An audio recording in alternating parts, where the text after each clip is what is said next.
SG Consultancy Services. Study MBBS in Russia, Philippines, Uzbekistan. అయినా ప్రధానమంత్రి గారిని కలవాలని అంటే ఎంతో కష్టం కదా, ఎంతో కష్టం కదా.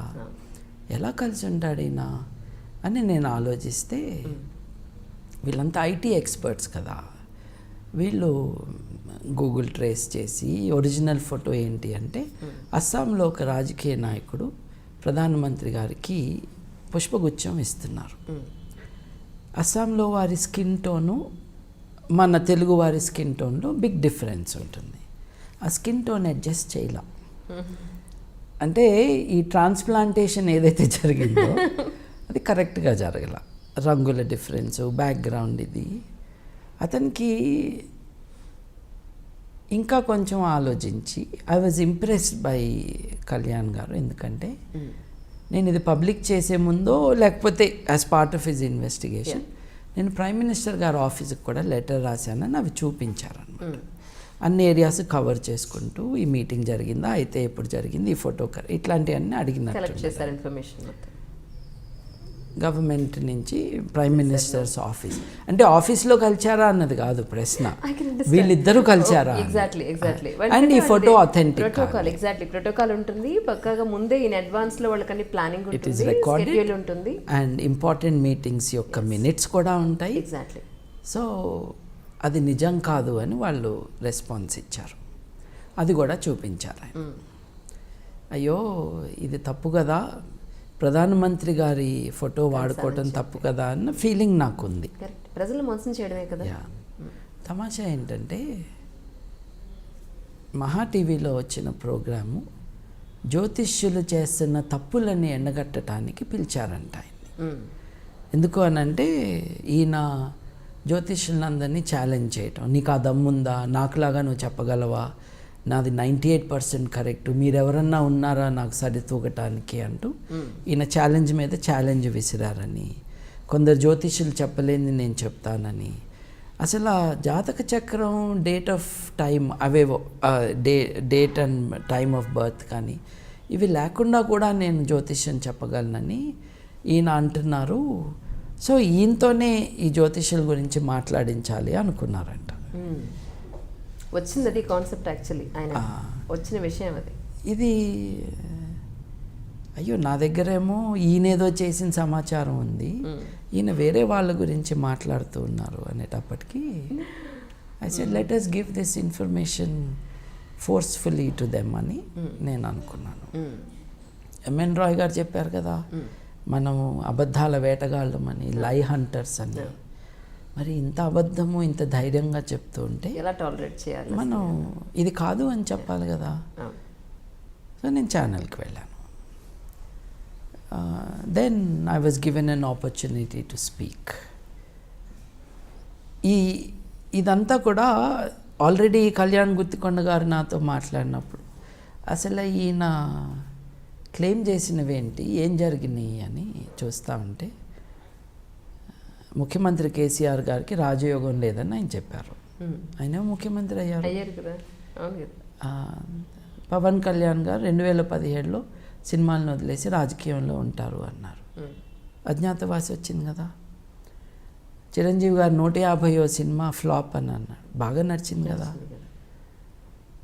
మహేష్ బాబు గారి సినిమా బ్రహ్మోత్సవం అట్లా దాని గురించి ప్రెడిక్షన్ చెప్పారు, బోర్లా పడ్డాడు కదా ఆ ప్రెడిక్షన్లో. అంటే ఈయన ఏది కరెక్ట్గా చెప్పాడు, మరి ఇన్ని తప్పులు కనిపిస్తున్నాయి కదా అని అనలైజ్ చేశాను. అసలు ఏది కరెక్ట్గా ఏది కరెక్ట్గా చెప్పట్లేదు ఆయన. అంటే దాని అర్థం బుకాయించిన కొద్దీ మనుషులు అవును ఆయన చెప్పింది నిజము. ములుగు అని ఒక ఆయన ఉన్నారు, ములుగు సిద్ధాంతి గారు. ములుగు సిద్ధాంతి గారు 90% నాయి కరెక్ట్ అని ఆయన కూడా బడాయిగా చెప్పుకుంటూ ఉంటారు. అప్పుడు నేను ఎగ్జామిన్ చేశాను నా 10 టీవీ ప్రోగ్రాంలో. ములుగు సిద్ధాంతి గారు బేయాస్ నదిలో పిల్లలు చనిపోయారు కదా, తెలుగు పిల్లలు చనిపోగానే 14 మందో ఎంత, ఒక్కళ్ళు కూడా ఈ సాడ్ కదా, చనిపోతే అయ్యో నా మాట వినలేదు, నా మాట వింటే వాళ్ళు బతుకుండేవాళ్ళు అని నేను వాపోతూ ఒక పోస్ట్ పెట్టడం, ఒక వీడియో రికార్డ్ చేయటం చేశారు. ఆహా ఈయన ఏం చెప్పాడు, ఈయన ఏం చెప్తే వాళ్ళు వినలేదు అని ఆయన ఇచ్చిన పంచాంగాలన్నీ కలెక్ట్ చేసి ఆయన్ని నా ముందేసి కూర్చున్నాను నేను. అలాగే ఆయన టీవీల్లో ప్రెడిక్షన్స్ ఇస్తారు కదా, మరి 14 మంది చనిపోయారు అని, అది నా మాట వినుంటే వాళ్ళు చనిపోయి ఉండేవారు కాదు అని అన్నారు. కాబట్టి టీవీ ప్రోగ్రాంలో ఏం చెప్పాడు, రాసిన దాంట్లో ఏం చెప్పాడు చూశాను. ఒక టీవీ ఛానల్లో 30 నిమిషాలు మాట్లాడారు, దాంట్లో అసలు ఏమీ లేదు. ఓకే. ఇంకొక టీవీ ప్రోగ్రాంలో వాటర్ పట్ల కేర్ఫుల్గా ఉండాలి అన్నాడు. పంచాంగంలో జలప్రళయాలు అని చెప్పాడు. పాత పంచాంగాల్లో ఏమి రాశాడంటే ప్రతి పంచాంగంలోనూ ఇదే ఉంది. డిఫరెంట్గా ఉంటుంది, డౌట్ ఏమి. కాబట్టి ఈయనేమి బేయాస్ నది గురించి చెప్పలేదు అని నాకు అర్థమైపోయింది. నీళ్ళ దగ్గరికి వెళ్ళొద్దు అని మన పిల్లలకి చెప్పినట్టుగా ఆయన చెప్పాడు. ఎప్పుడైనా నీళ్ళల్లో ఎవడైనా పడితే నేను చెప్పానంటానికి తయారుగా ఉన్నాడు. ఇది అనైతికం కదా.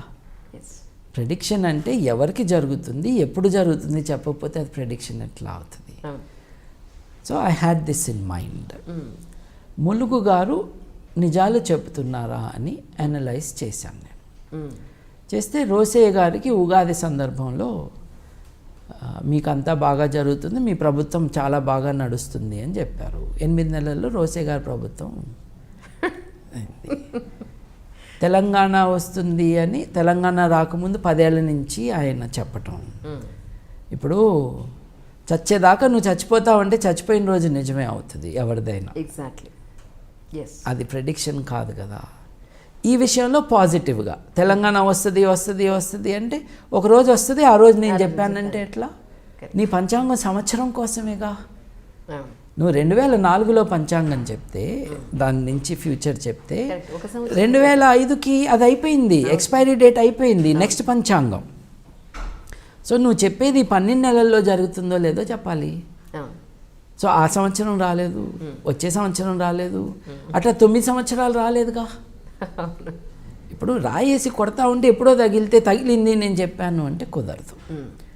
ఇక్కడ నాకు కోపం వచ్చింది ఏమిటి అని అంటే, 14 మంది చనిపోయారే, వారి చావును కూడా ఆయన వాడుకున్నాడు అని నాకు కోపం, తన వ్యాపారం కోసం. గబగబా కొత్త వీడియో రికార్డ్ చేసి, మనుషులు చనిపోయినాక వీడియో రికార్డ్ చేసి, నా మాట వినుంటే బాగుండేది అని ఆయన చెప్పాడు. వీళ్ళకి టెక్నాలజీ తెలియదుగా, ఎప్పుడు ఏ వీడియో లోడ్ చేశారో మనకు తెలుస్తుంది కదా. సో నేను ఎక్స్పోజ్ చేశాను. అట్లాగే ఈయన కూడా ఈవెంట్ అయినాక నేను చెప్పాను అని. అది ఎవరైనా కనుక్కోవాలి. దిల్ రాజు గారి ఇంట్లో విషాదం జరిగి ఆయన వైఫ్ చనిపోయారంట. ఆవిడ చనిపోకముందే 2 రోజుల ముందు నేను చెప్పాను అని ఈయన అన్నారు. దిల్ రాజు గారు ఎలా ఉంటారో కూడా నాకు తెలీదు. నేను చెప్పాను కదా, సినిమాలతో నాకు కనెక్షన్ లేదు. వారిని కాంటాక్ట్ చేసి కనుక్కోవాలి. వారేమో, నేను న్యూస్ ఐటమ్స్ స్కాన్ చేస్తే ఏం తేలిందంటే, ఆవిడేమి లాంగ్ టర్మ్ హెల్త్ ఇష్యూస్తో లేరు. ఈయన కాన్ఫిడెంట్గానే అమెరికా వెళ్ళి అక్కడ దిగంగానే మరణం జరిగిందని తెలుసుకుని పాపం తిరిగి వచ్చారు. It's a sad thing. She died young also, if I have understood it right. It's a terrible, shocking thing. నా క్వశ్చన్ ఏంటంటే, ఆవిడ చనిపోకముందు 2 రోజుల ముందు నేనే చెప్పేశాను అని అంటే ఎవరికి చెప్పావు? కరెక్ట్. ఆవిడకి చెప్పావా, దిల్ రాజు గారికి చెప్పావా? చెప్పి ఉంటే ఆయన స్టిల్ కాన్ఫిడెంట్గా అమెరికా వెళ్ళుండేవాళ్ళ, నిన్ను నమ్మితే. ప్రాబబ్లీ చెప్పుండరు. ఎవరికి చెప్పావు? మీ ఇంట్లో చిల్లక్కి చెప్పావా? ఎవరికి చెప్పానన్నారండి ఆయన? మీరు నేను అడగలేదు. అంటే దిల్ రాజు గారిని అడగాలిగా ఫస్ట్ నేను క్వశ్చన్. ఆయన ఎవరో నాకు తెలీదు. I would like to ask him this question. 2 రోజుల ముందు మీ జీవిత భాగస్వామి చనిపోతారని తెలిసి కూడా ఏం జరిగినా మీరు అమెరికా వెళ్ళుంటారా? నాకు ఇది నమ్మశక్యంగా లేదు. ఏం జరిగిందండి చెప్పండి అని అడగాలని ఉంది నాకు.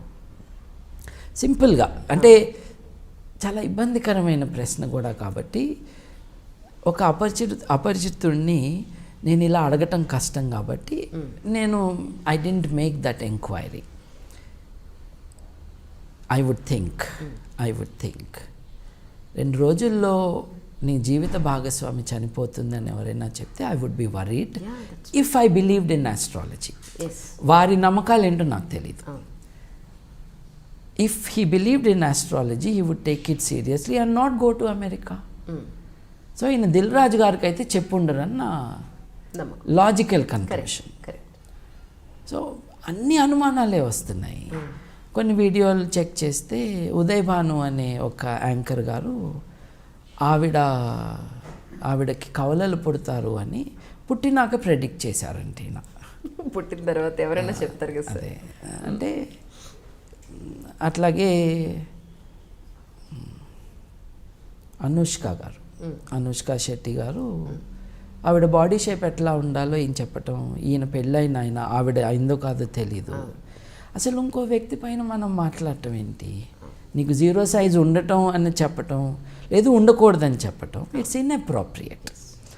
మనల్ని అడిగితే చెప్పటం వేరు, మనం నిద్ర లేచేసి మార్కెట్లో ఉన్న ప్రతి ఒక్కళ్ళ గురించి మాట్లాడటం ఐ థింక్ ఈజ్ రాంగ్. ఇప్పుడు చంద్రబాబు గారి ఆరోగ్యంలో తీవ్ర సమస్యలు వస్తాయి. ఆయన 2017లో ఈ కారణంగా ఆయన దిగిపోతారు అండ్ నారా బ్రాహ్మణి గారు చీఫ్ మినిస్టర్ అయ్యే అవకాశం ఉంది అని. From what I know she is a business women and mother of a child, a baby. So what will she be busy with? Not politics. She will be busy with the pleasure of a family that she is raising and a business that she is running. రాజకీయంలో లేని వ్యక్తి, MLA కాని వ్యక్తి అధికారంలోకి రావటం అన్నది ఒకటైతే, ఇంకొక సందర్భంలో 2017లో జగన్ గారు వస్తారు అని కూడా చెప్పారు. ఇప్పుడు ఇది ఎలా సాధ్యం? ఏ పార్టీ అధికారంలో ఉంది? ఈ పార్టీ అధికారంలో ఉంది. మీరేమో 2 ముఖ్యమంత్రులను చెప్పేశారు. ఒకటేమో నారా బ్రాహ్మణి అన్నారు, రెండోదేమో జగన్ గారు అన్నారు. ఆ పార్టీ ఈ పార్టీలో విలీనం కాకుండా జగన్ గారు అయ్యే అవకాశం లేదు కదా. I said this is not making sense. ఎవరు ప్రశ్న వేయట్లేదేంటి? ఇట్లాంటి ఒక 20 రాసుకున్నాను నేను. ఓకే. ఐ సెడ్ ఇదేమీ ఇట్స్ నాట్ యాడింగ్ అప్. అక్కడేమో బడాయి కబుర్లు, నేను అన్నీ కరెక్టే చెప్తాను అని. వీ షుడ్ ఛాలెంజ్ హిమ్ అని. నేను అక్కడికి వెళ్ళంగానే జ్యోతిష్యుల మధ్య కూడా చాలా వైరాలు ఉంటాయి కదా. సో ఆఫ్ కెమెరా ఆయన కొన్ని జ్యోతిష్యుల్ని కొంతమందిని తిట్టేశాడుగా. తిట్టాడంటం కంటే అదొక వెరైటీ క్యాండిడేటు, ఆయన భాషలో అలా అంటాము. ఆయన ఉన్న కారణంగా నేను నిన్న రాలేదని ఇంకొకళ్ళని అంటాము. ఇట్లా వీళ్ళందరికీ పోటీ, రైవలరీ ఇవి కూడా ఉంటాయి. ఆయనేమో అక్కడ కూర్చుంది వేరే జ్యోతిష్యుల్ని ఎండగట్టడానికి అన్నట్టుగా ఆ స్క్రోలింగ్ అది అర్థమైంది. సో అప్పుడు కూర్చున్నప్పుడు ఈయన సంగతి తేలుద్దాము. నేనేమి రూడ్గా కూడా మాట్లాడలేదు. 2014లో చెప్పావు, అయిందా కాలేదా? ఉదయ్ భాను గారి గురించి నీకెట్టా తెలుసు? నువ్వు లేబర్ రూమ్ దగ్గర కూర్చున్నావు కాబట్టి తెలుసు, లేదా ఎవరికో డబ్బులు ఇచ్చి ఇన్ఫర్మేషన్ తెచ్చుకున్నావు కాబట్టి. ఇది తప్పు కదా. ఇది ప్రైవేట్ లైఫ్ ఆఫ్ పీపుల్ కదా. వాళ్ళకి పిల్లలు పుట్టలేదని నువ్వు ఎట్టా చెప్పావు? ఆరోగ్య సమస్యలు ఉంటాయి, అవన్నీ నీకు చెప్తారా అని ఆయన అడిగాడు. నీకు చెప్తారా?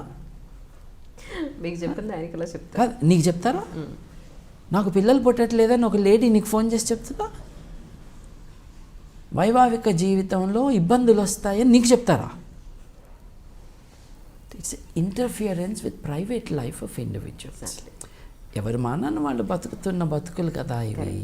ప్రతిదీ బిజినెస్ చేసేసుకుని ప్రతిదీ క్యాష్ చేసుకోవాలనే ఒక పాయింట్ ఆఫ్ వ్యూలోనే ఇవన్నీ జరుగుతున్నాయి. ఇంట్లోకి తొంగి చూస్తే కానీ, మెడికల్ రికార్డ్స్ ఇల్లీగల్గా సంపాదిస్తే కానీ తెలియని విషయాలు మీరు నాకు ముందే తెలుసు అని అంటున్నారు.